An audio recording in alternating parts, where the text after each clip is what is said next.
When I first planned this video, it was in January. I did not plan for it to come out at the same time as Black History Month, but the universe works in mysterious ways. I'm always thinking about Black women. I'm always thinking about Black people. I'm always thinking about Black culture, okay? I don't need a month for that. I mean, we do need the month, but also I personally will always be thinking about it all year round. Anyways, don't get rid of Black History Month, please. That's not the point of what I'm saying. This is just supposed to be a silly little intro. Zendaya, Halle Bailey, Anna Diop, Candice Patton, if I'm saying that right, Nico Parker, and most importantly, Leah Survey Jeffries. All beautiful, amazing, talented Black women who have reprised iconic Hollywood roles and who have also experienced extreme amount of racism online because of the roles that they play. In light of the Percy Jackson series being released fully and more hype coming about because of the show and how successful it is, but also about the cast and how funny they are and how like not immature or childish, but like in the literal sense, like they're kids, they're children. They represent what book one Percy Jackson characters are supposed to be like, and they're doing it well, but also they themselves are like silly and funny. It's also sparked the new wave of racism that Leah first experienced when her casting was announced, and made me decide to create this video in defense of Black actresses and trying to figure out why talent is never enough for them. 2023 really like was a peak in pop culture. The new Little Mermaid starring Halle Bailey as Ariel was also released in 2023 in the summer, and it caused the same wave of vitriol racism that Leah got and that many other actresses got, but that's for later. We'll get into the timeline later. And all these so-called diehard fans who've been so obsessed with the original source,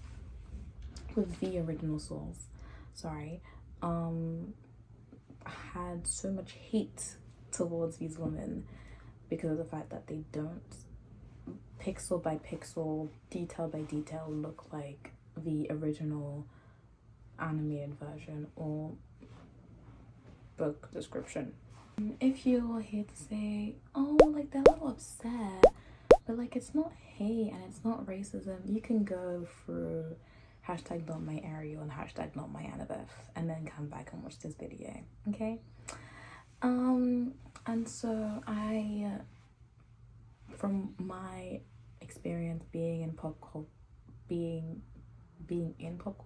interested in pop culture and watching shows and movies, made me pick up on other Black women who'd been cast in the same way for the same kind of characters and experienced the same kind of racism being argumented in almost exactly the same way.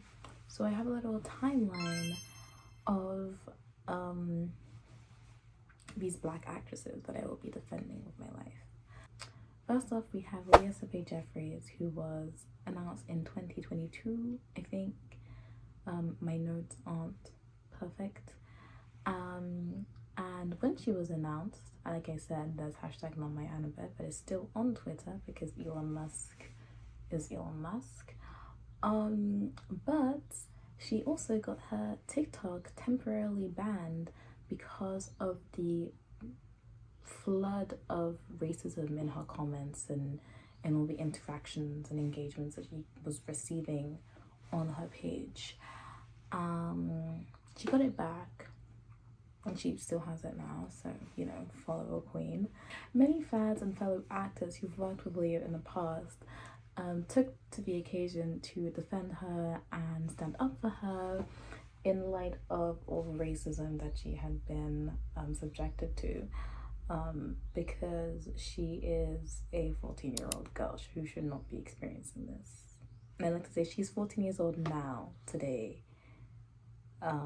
She was 12 when this was happening, because she was like 11 to 12 when it was announced. Yeah. Riordan himself stood by his choice and stood by Leah by posting an incredibly long and lengthy but necessary blog post online in 2022 saying that y'all are racist, because y'all are racist. And I will be sharing a quote. I have been clear as the author that I was looking for the best actors to inhabit and bring to life the personalities of these characters, and that physical appearance was secondary for me. We did that. We took a year to do this process thoroughly and find the best of the best. This trio is the best. Leah Jeffries is Annabeth Chase. Let me do that again. Hold on. Leah Jeffries is Annabeth Chase. Again? No worries. Leah Jeffries is Annabeth Chase.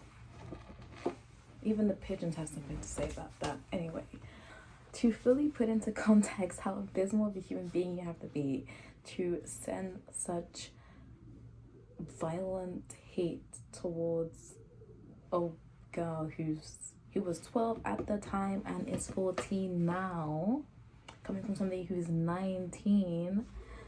I have a list of some things that I did when I was like a teen / preteen, and to give you a little snippet of what my life was like.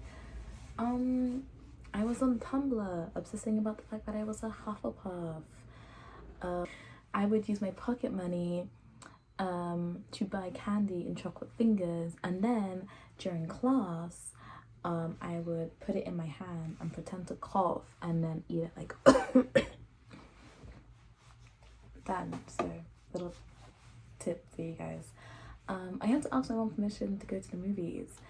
I asked my mom permission for a lot of stuff, but that's not a thing. I still thought I was straight. I was a fully heterosexual woman who was an ally, but heterosexual, and very much wanted to get married and have 3 children by the time she was 25.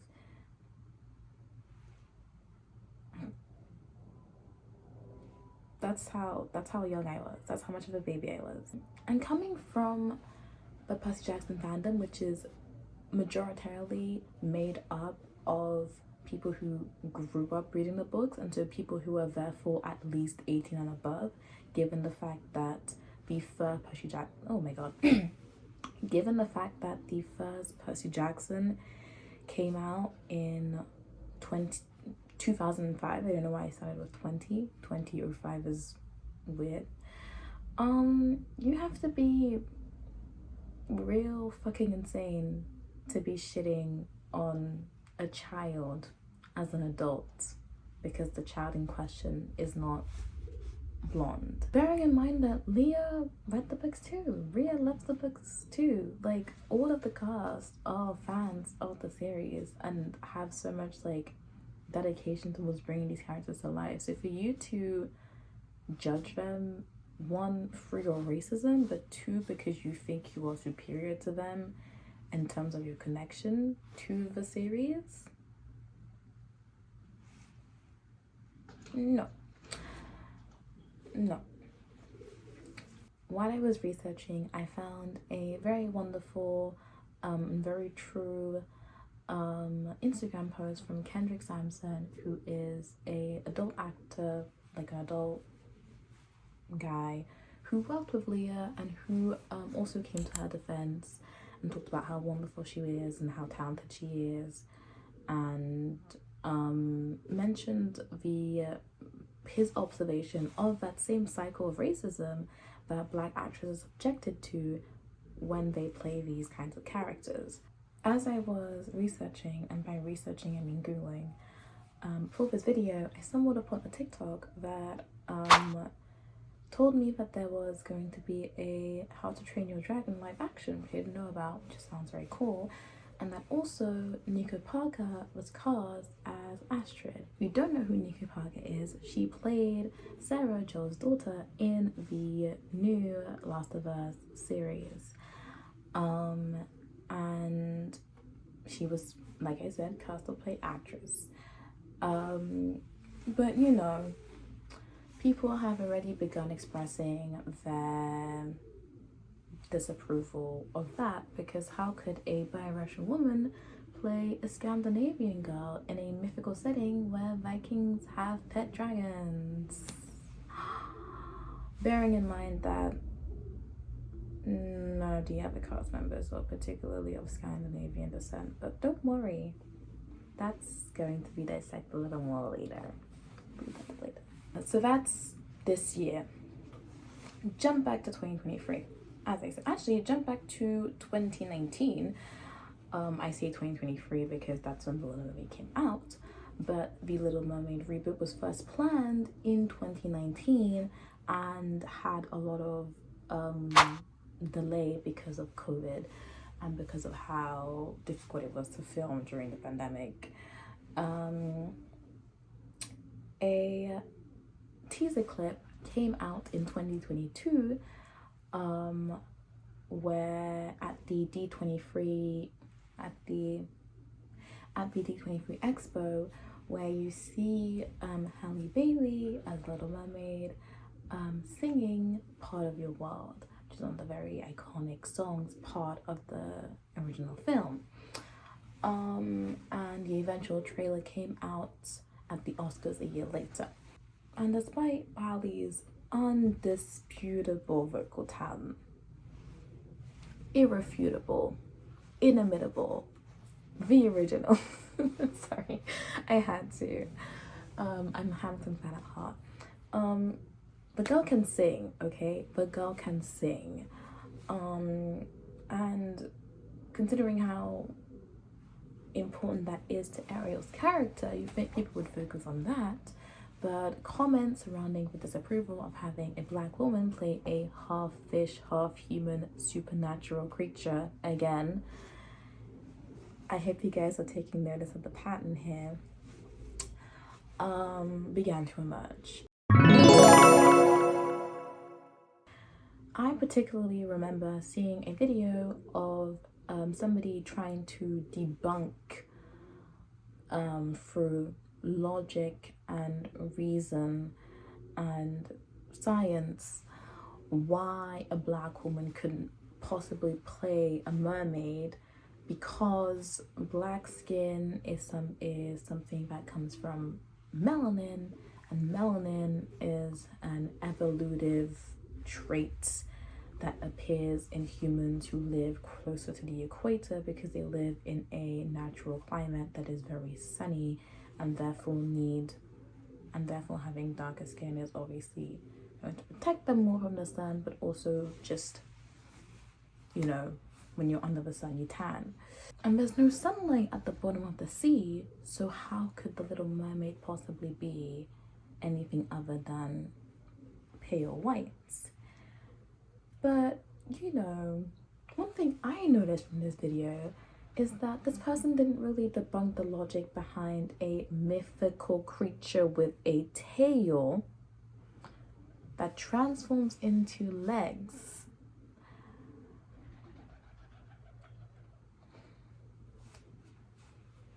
So, you know, it's very interesting to see to what extent the public is willing to suspend their belief. Halle was fully supported by friends and family, even as the hashtag #NotMyAriel continued to rage on. She said that the constant joy that she knew she was giving towards little black and brown girls, towards getting excited about a Disney princess that looked like them, really pushed her forward. And I have a little quote.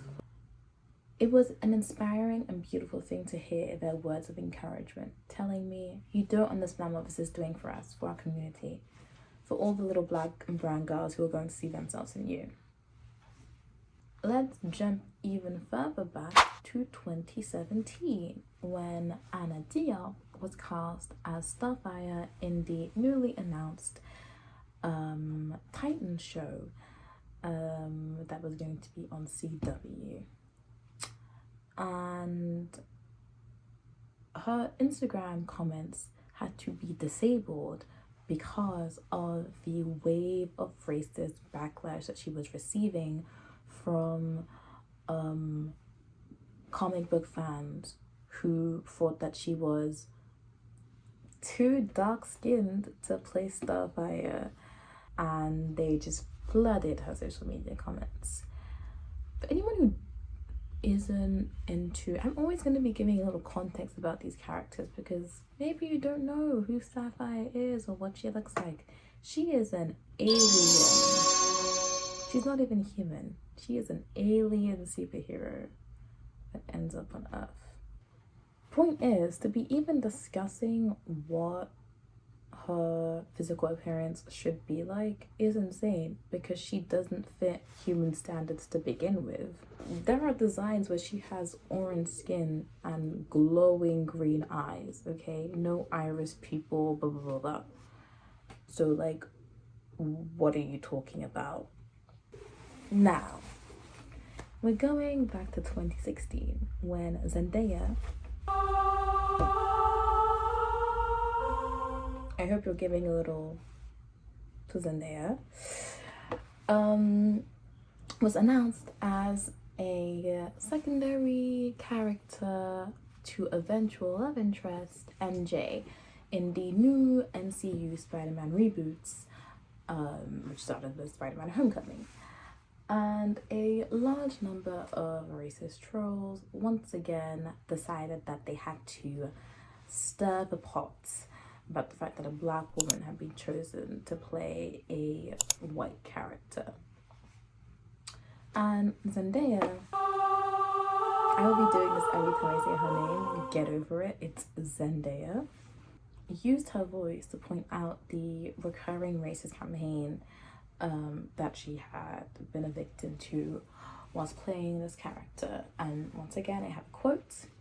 It's like, you guys are just making shit up at this point and then reacting to it. But of course there's going to be outrage over that because for some reason, some people just aren't ready. I'm like, I don't know what America you live in, but from what I see when I walk outside my streets of New York right now, I see lots of diversity and I see the real world. And it's beautiful, and that's what should be reflected, and that's what is reflected. So you're just gonna have to get over it. One more for Zendaya, I promise you'll be done. From my memory and from my individual experience, streaming, watching shows, being a fangirl, so on and so forth, the first black woman to really mark this push for more diverse representation, especially in comic book adaptations, was Candice Patton, who played Iris West in the CW show The Flash that came out in 2014. So we've really gone back to 10 years ago. 10 years ago, yeah. It marked the beginning of very diverse representation and casting, but also undeniably abusive racism online and on set, according to Candice herself. She went on a podcast recently and talked about the pressure she felt to pave a way for more women of color in comic universes, even if it was at the detriment of her own well-being, which it absolutely was. And at the time, she had no support system, unlike a lot of the other women that I just talked about, from the network or from the studio, and was very afraid to speak up on it. She almost succumbed to this bullying and left the show after 2 seasons. She said recently it was hard in that aspect, the onset aspect. I wanted to leave the show as early as season 2. I remember being like, I can't do this. I'm not going to make it through. I'm severely unhappy.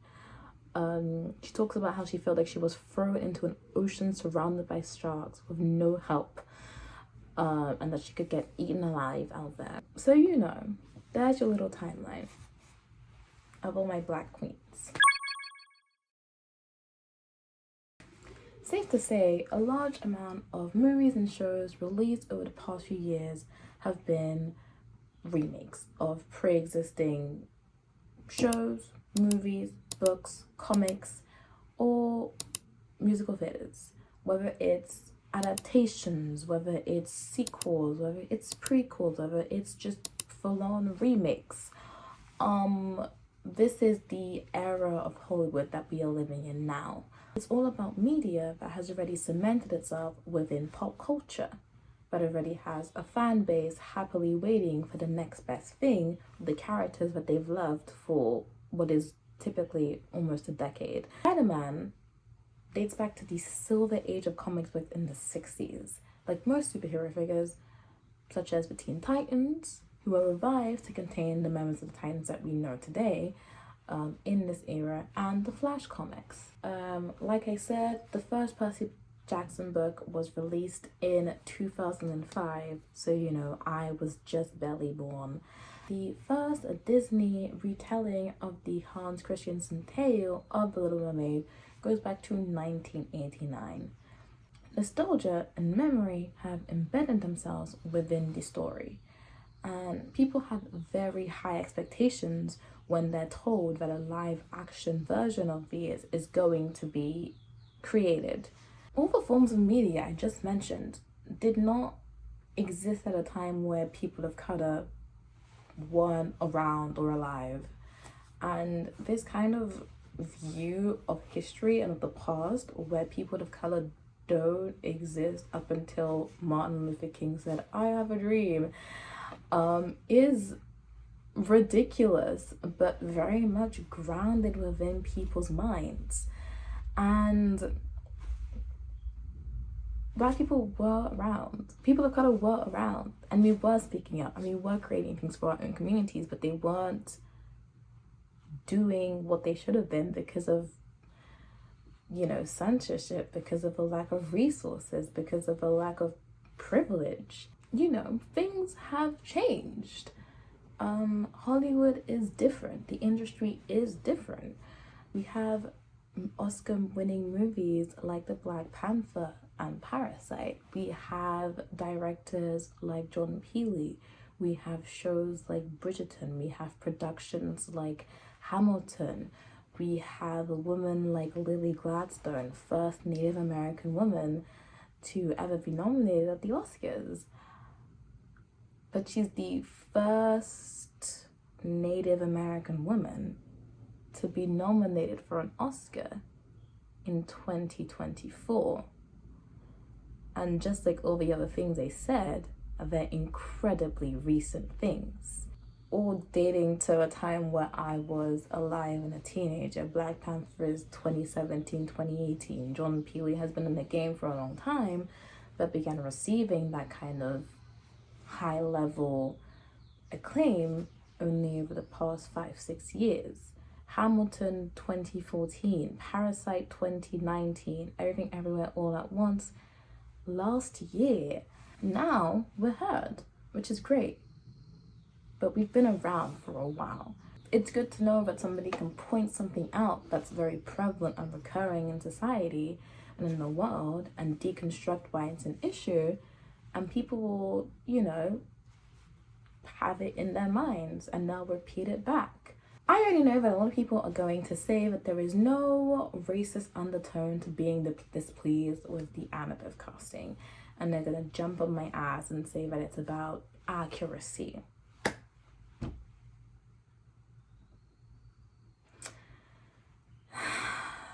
Okay.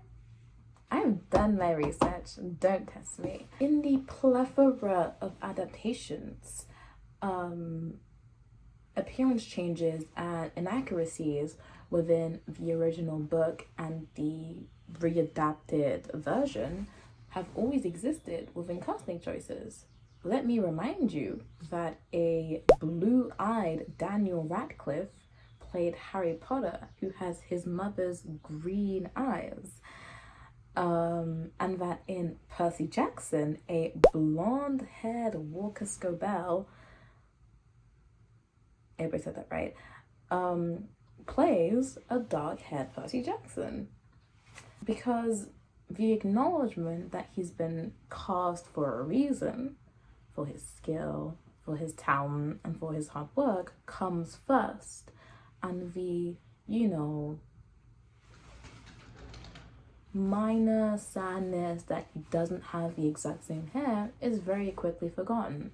I'm not going to turn a blind eye against what I have seen occur with Arien and Charlie, who are also men of color who received racism because of the traditionally written as white roles that they've played.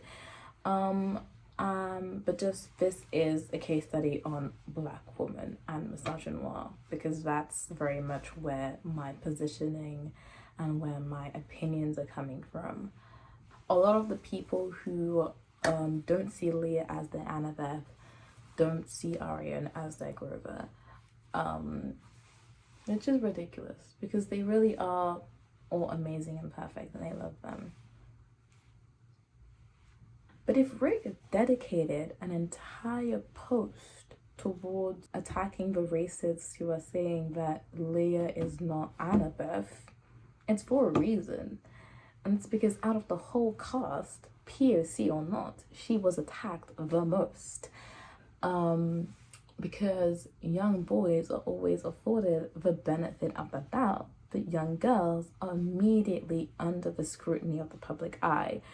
And Black women especially get this treatment. And 14-year-old Leah is one of the many that I name. Let's talk about the importance of Black representation, because apparently people need a reminder. Audiences feel attached to their culture, or at least what they imagine is their culture, and how the media's role is to further cement this. This is why people feel so possessive towards films and shows and characters that are deemed classics, because they've culturally embedded themselves as a property. Whether it's Disney characters, whether it's Marvel and DC superheroes, whether it's other cultural properties of this same type that have been considered to be a part of common nostalgia and shared childhood experiences. And like I said, the media's role is to reinforce what defines culture. And for the longest time, it's done nothing but demonstrate that in a white hegemonic world, the heroes and protagonists are whites. And this all partakes in the myth building of the USA, and specifically because of the Hollywood influence of film and the American influence of the media around the world. And so the idea that a Black woman can be the figurehead in a story doesn't uphold that social and cultural hierarchy. So when you're insisting that these characters need to remain with the same skin color they had when they were first created in the 60s, 70s, 80s, early 2000s, you're saying that they have to continue to respect and adhere to the foundations that create things like inequality and the overwhelming lack of representation that Black people specifically and people of color generally have been facing. White men have been the default setting for characters and heroes for the longest time. I don't think I'm teaching you anything new when I say that. It's pretty obvious that now today that has stuck around and it remains like that. Even when there are exceptions, they're exceedingly rare. And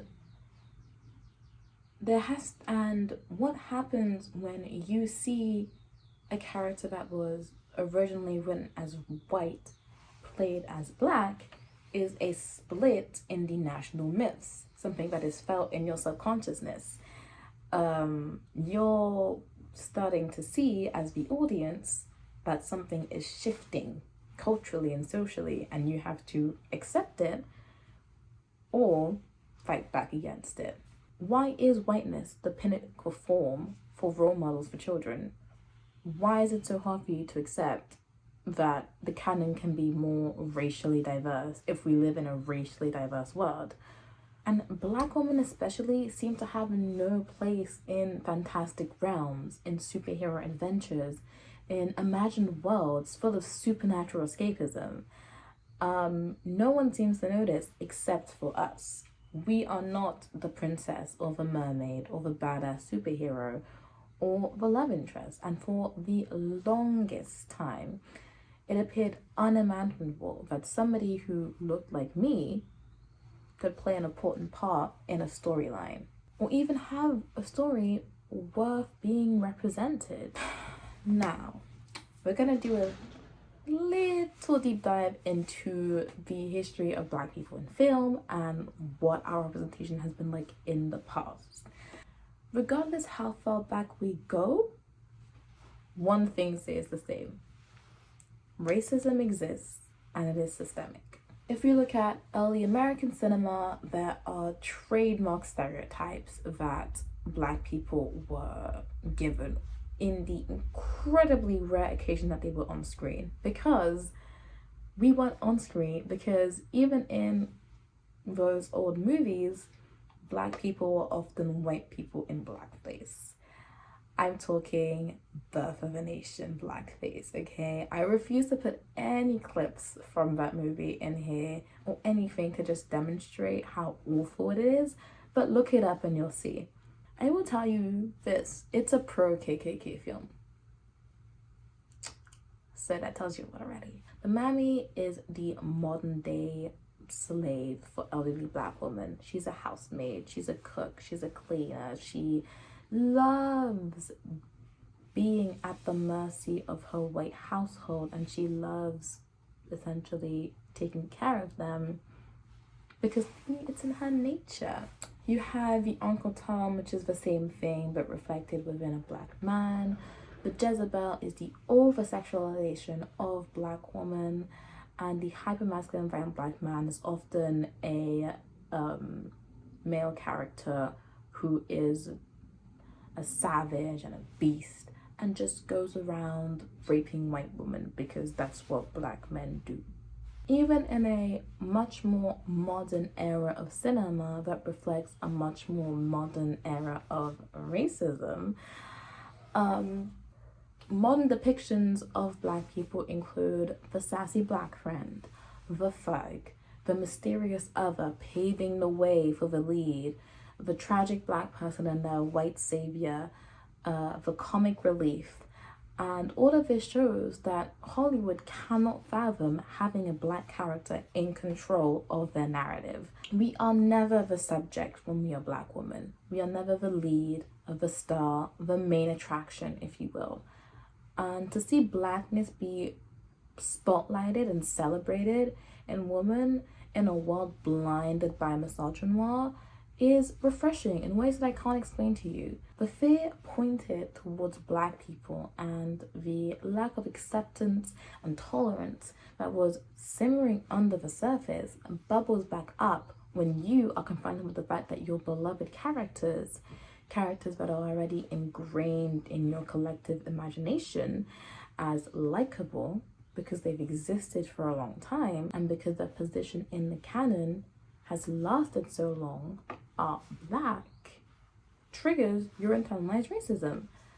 And the reimagining of these kinds of cultural icons can further connect younger and older generations to the stories that they watch and cements the impact of representation. It is important and it is necessary. Just to quickly shut down the fear of woke culture that right-wing people think exists. There is no grand political agenda behind casting a black Annabeth or a black MJ, okay? It is rather a reiteration of the fact that film needs to catch up with the rest of the world and start caring more about representation, because we've had enough of the bullshit. The erasure of black women from fantasy, sci-fi, and superhero genres brings about one question: why aren't we deserving of imaginative escapism? In fantasy genres that are prolific within teenagers and young adults, black leads are minimal. Black female leads even more so. The fantasy escapism that many white Gen Z and millennial people grew up with wasn't afforded to black female audiences like myself. You have your Katniss, your Hermione, your Peter Parker, your Thomas from Maze Runner, and your Percy. And you still have your blonde white Annabeth, for fuck's sake. But it's the ill-placed sense of betrayal that makes white fans feel like black talent isn't fit to take on these mantles, completely ignoring that for us, there is little for black people to reprise anyways. Pop culture and typical media representations of black women have accustomed us to very negative stereotypes that condition your view of black people. And characters like Annabeth Chase, brave, smart, powerful female role model, don't fit into that cultural rhetoric. Nothing about the core of your favorite character has changed. Hallie's Ariel is still a curious, kind-hearted mermaid with the voice of an angel. Anna's Starfire is still a beautiful, powerful superhero. Leah's Annabeth is still gonna call Percy Jackson Seaweed Brain. And they will, within their respective stories, remain the love interests of their male leads, who will think that they're beautiful and smart. It's not our fault that you still subscribe to an idea of society that involves racist sexism and sexist racism. Black protagonists are key to normalizing the existence of black youth and representing their multifacetedness in the media. Young people of color feel more connected to extraordinary, larger-than-life characters and epic figures who look like them. We are not your tragedies or your sideline players.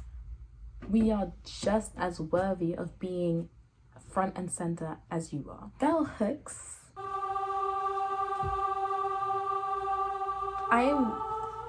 I'm fully prepared to do a minute of silence for Bell Hooks because she is my favorite woman of all time, my favorite feminist of all time, my favorite writer of all time. She's incredible and extraordinary, and she passed away in 2021, so she deserves it.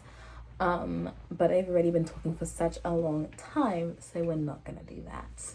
Bell Hooks, who is a revolutionary black feminist, dedicated an entire book to analyzing and deconstructing the harmful stereotypes that black people face in 1992. She wrote a book about harmful stereotypes 20 years ago, when I wasn't even alive. And I am discussing this book now when she is not alive. That was awful, I'm sorry. She says, there is a direct and abiding connection between the maintenance of white supremacist patriarchy in this society and the institutionalization via mass media of specific images, representations of race, of blackness, that support and maintain the oppression, exploitation, and overall domination of all black people. Long before white supremacists ever reached the shores of what we now call the United States, they constructed the images of blackness and black people to uphold and affirm their notions of racial superiority, their political imperialism, their will to dominate and enslave. The incredibly shallow debate surrounding this topic of colorblind casting is stuck in a tireless cycle where the same arguments are repeated over and over without having any impactful impact.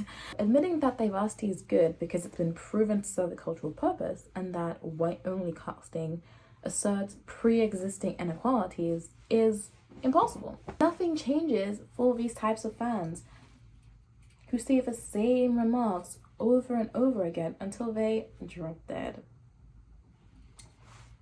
Hopefully. Which may sound extreme, but you know what's even more extreme? Racism. But it perfectly captures the commitment and passion behind these reactions. The intensity with which these people claim high and low that there is no racism behind what they're seeing is equal to the hostility people have when they hate on any non-traditional casting suggestions. The racist reality of American society is reflected through these stories, drawn, written, animated, or scripted by the people behind it, old white men. Having this fact that your favorite character, whether they're from your childhood or your present, whether they're a princess or a singer or a mermaid or a superhero or just a girl, can be characterized through a lens of race that you've always seen as inferior, must be hard. But having to watch through hours and hours of TV and never seeing a black girl with braids or a little black girl with deep skin, and then understanding the implicitness behind this absence is also very hard, because it grows into a subconscious dislike and shame towards blackness, even if you yourself are black. Okay, you don't customize video game characters to look like you because the fantasy of being white is too tempting. You invest in face lightening creams and hair straighteners to get rid of traits that you are slowly being told aren't pretty or desirable. You internalize the fact that you're not meant for great stories. We try so hard to uplift black women within our own communities, within our own systems of liberation and acceptance, because you've all shown us how little you care or want to include us in your own movements. But you forget that everyone, everywhere, hates black women, especially black women. We are born and told not to love ourselves, and the disdain festers inside us alongside this hate and anger that you are already giving towards us. In conclusion, do better, and more importantly, love a black woman for infinite to infinity. talent and skill is completely undermined because of racial bias. And as Rick perfectly said in his blog post about Leah, but that extends itself to all black women in the industry, you either are not aware or have dismissed Leah's years of hard work honing her craft, her talent, her tenacity, her focus, her screen presence. You refuse to believe her selection could have been based on merit. Without having seen her play the part, you have prejudged her and say that she must have been hired simply to fill a quota or tick a diversity box. It's getting tiring having to constantly come to the defense of other black people and other black women because of racism that is founded in what you yourself are not even recognizing as racism. Leah is an amazing Annabeth. Halle is an amazing Ariel. Zendaya was an amazing MJ. So on and so forth. I am sure that Nico will be an amazing Astrid. And just Shut up.